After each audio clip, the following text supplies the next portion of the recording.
ఓం శ్రీ గణేశాయ నమః. ఓం శ్రీ గురుభ్యో నమః. జై శ్రీరామ్, జై హనుమాన్.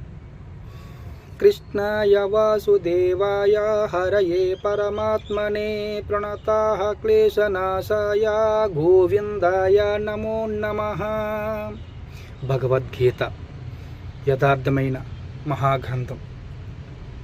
వాసాంసి జీర్ణాని యదా విహాయ నవాని గృహ్ణాతి నరోపరాణి తదా శరీరాని విహాయ జీర్ణ అన్యాని సంయాతి నవాని దేహే.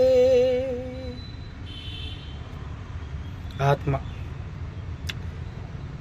మనం చిరిగిన బట్టలు ఏ విధంగా అయితే విడిచిపెట్టి కొత్త బట్టలు వేసుకుంటున్నామో అలాగే మన ఆత్మ కూడా జీర్ణమైన శరీరాన్ని వదిలి వేరొక శరీరాన్ని చూసుకుంటుంది. జై శ్రీరామ్, జై హనుమ. ఫ్రెండ్స్, ఈ శ్లోకం మీకు అర్థమైతే ఒక లైక్ మాత్రం మర్చిపోకండి friends. Thank you all of you.